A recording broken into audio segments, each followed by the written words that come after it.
What's up guys, it's Justin Kahn back at it again with another video for 2024. A lot of you are out there writing out your vision boards and visualizing what you want for yourself this year. So in the next 10 minutes, I'm gonna walk through all the major decisions that I made in my life that got me to be where I'm at today. And you'll be able to see what was my thought process going in, why did I make the decision I made, what was I thinking or maybe not thinking when I made it. Hopefully you'll be able to learn something and eventually make all the same decisions that I made and then become me.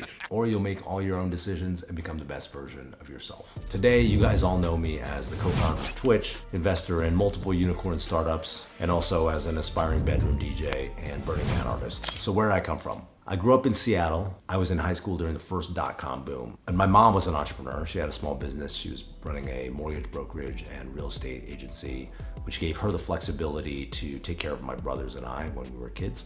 And so that was my exposure into entrepreneurship. I just want to talk about it. I want to point it out because that's the way that I learned that entrepreneurship was even a potential career that you could have, and you could be a founder of a company and make your own way in the world. At the same time, when I was growing up, I heard about all these companies building .com web startups, in the late 90s and early 2000s that were becoming these big companies and advertising on the radio. And I even worked at one when I was in high school. I had this internship at this software company called Vigilos. It's kind of like a Nest security camera, but the web 1.0 version. So when I graduated from high school in 2001, just like everyone else, wanted to go to college, and like every good Asian, I applied to every good college out there. So I went like Harvard, Yale, Princeton, University of Pennsylvania, MIT, Stanford, et cetera, and I got rejected from all of them, which is really fucked up. I felt horrible. I got rejected from all of them. I begged myself in off the wait list at Yale. I basically wrote them and I was like, please, let me in.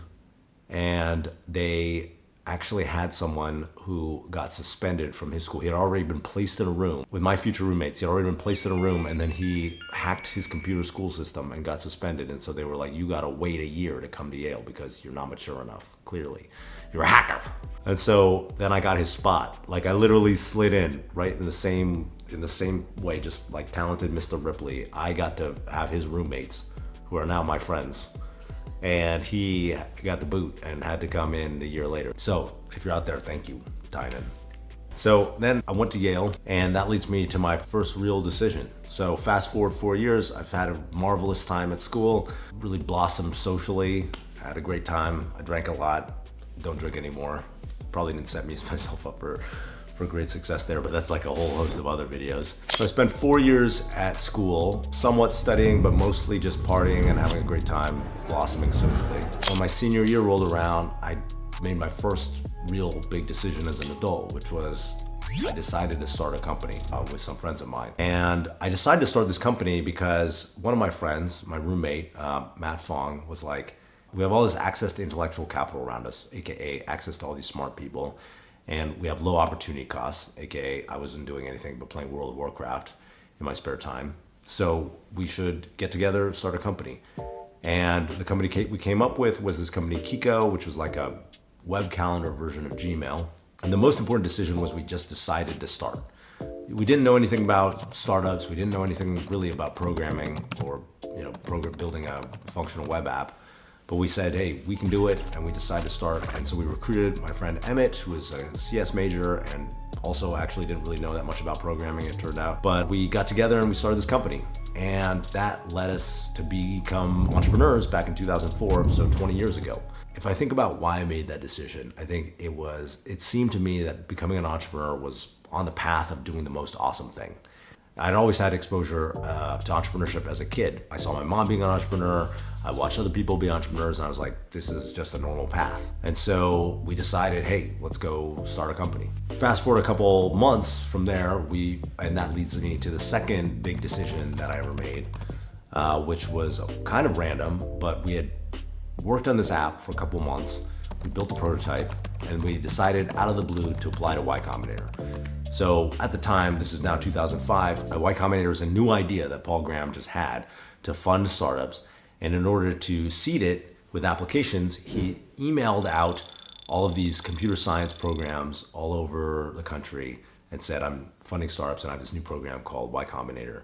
And one of our friends forwarded us an email the night before the application was due. And he was like, hey, you have a startup. You should apply to YC. And so I looked at my co-founder, Emmett, and we were like, hey, we have a startup. We should do this. Why don't we just apply?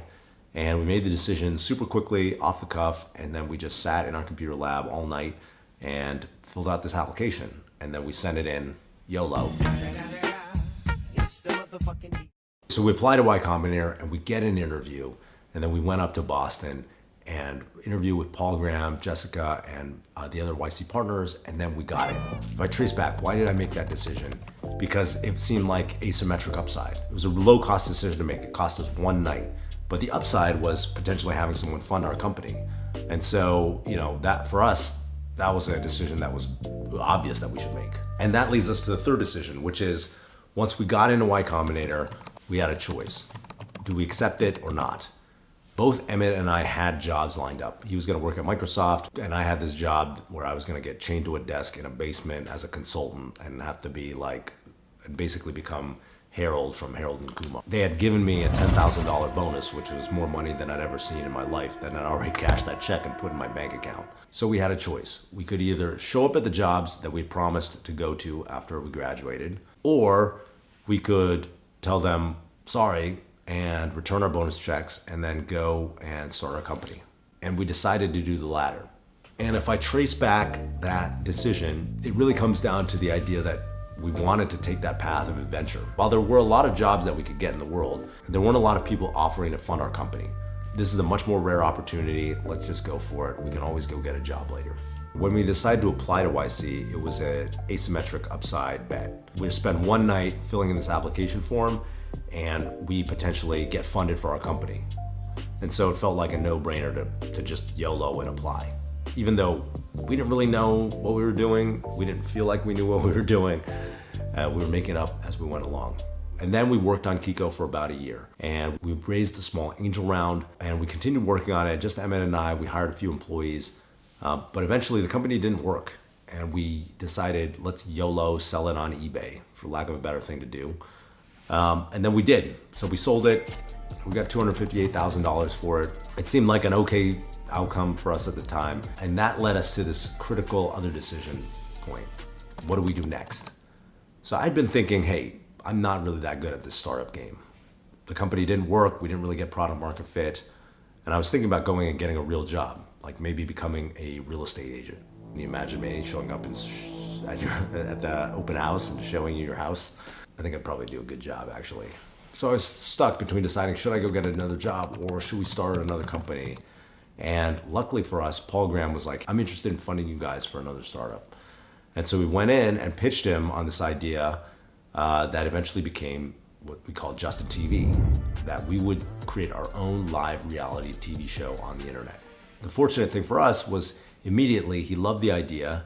He thought there could be this whole world of live streaming shows, which turns out he was right. And he offered us $50,000 on the spot.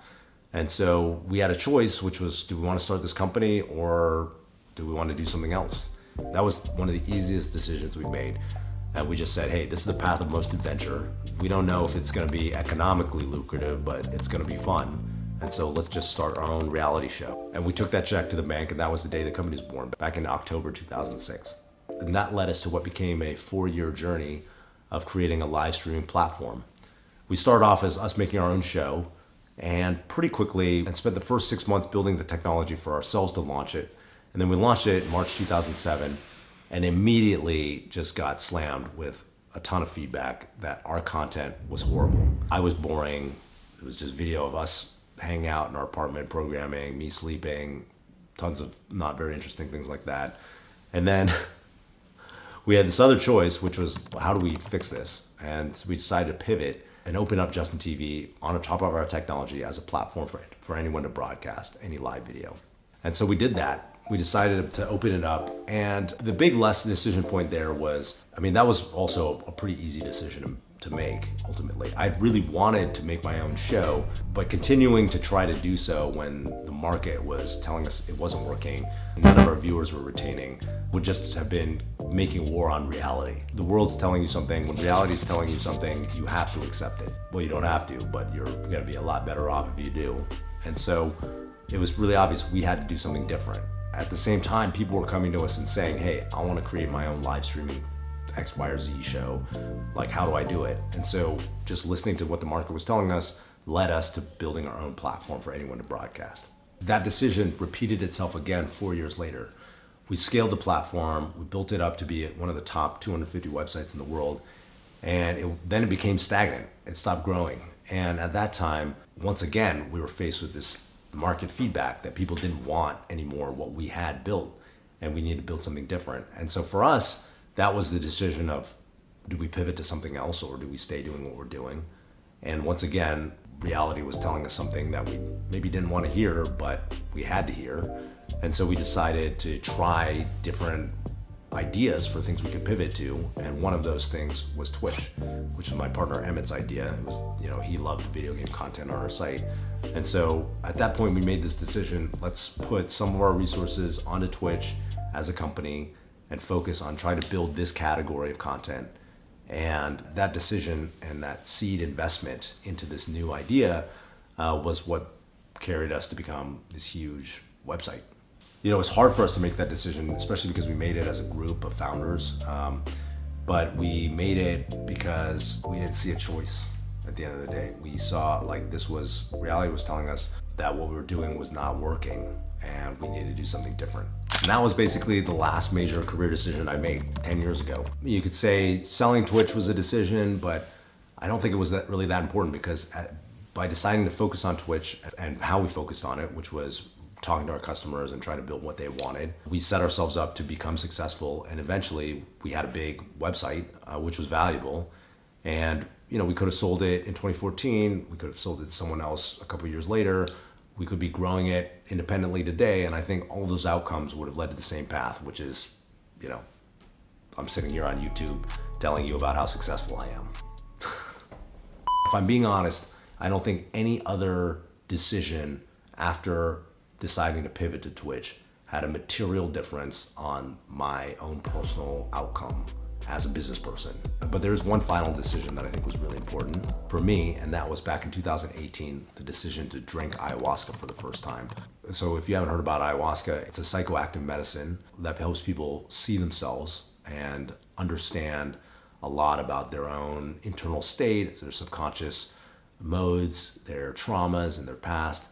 And for me, the decision to drink ayahuasca was kind of random and off the cuff. Like, one of my friends was telling me about it. I was like, that sounds interesting. I'd love to try that sometime.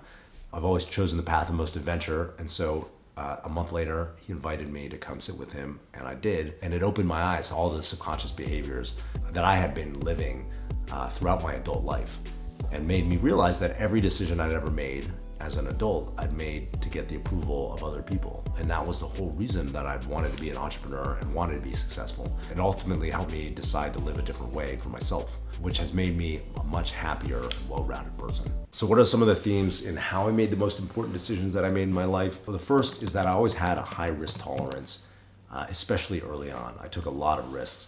And I think that's important because your risk tolerance goes down no matter who you are. For me now, I have 2 kids. I've got a very beautiful life. I'm not trying to jump back in and do my own reality show.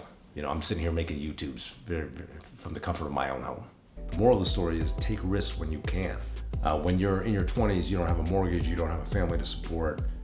If you're blessed with those opportunities and that privilege, then if you want to, then that's the time to take risks. After you've worked 10 years at Google, and you're sitting on a $750,000 a year salary, then going off to make no money doing your own startup doesn't seem like such a good opportunity anymore. Lesson number 2 is that I never in my mind followed any tracked path. So a lot of people, when they think about the options, the paths that are presented to them. So for me, for example, I almost became a consultant, and then there's a path of like, okay, you become an analyst, and then you become an associate and a principal, and this career trajectory and arcs, and then, or I thought about applying to law school, and there's a path for that, and it's true of many different careers. But as an entrepreneur, I always said, okay, I'm just gonna like YOLO and make it up myself. And I think that was really important for me because I really felt empowered to invent my own path and make my own decisions based on what I wanted to do. Kind of just make it up as I went along. I think a lot of people, it takes them a long time to be willing to get off the path. That's what they really want, is to figure out, how to do something creative or how to do something outside the scope of the track that they're on. And I have a lot of friends who want to figure that out, but now they've been following the track so long they don't know how. Third thing is that I don't see limitations on myself. When I thought about, oh, why can't I make a reality TV show about my life, or why can't we create a whole company around watching people play video games? It's possible to be successful in that. I've never seen limitations on myself, and still don't. Whenever I think about something new, some new idea to do, like, I don't know, making a documentary or becoming a DJ, building a city, all these ideas that I've had at one point or the other, I always think about how they can work. I don't think about how they can't work. And so for me, I think I've come to realize, I used to think that was normal, but I've come to realize it's a little bit of a superpower. All right, I think this is going a little long, so we're gonna wrap it up. If you are in 2024, or if you're watching this in 25, 26, 27, or any year hereafter, and you're trying to figure out a vision for yourself, I encourage you, just blow out all preconceived notions, track thinking, and just think, what do you want most in the world? And then work backwards and figure out how you can get there. Anything's possible if you set your mind to it, and I wish you the very best of luck. Later.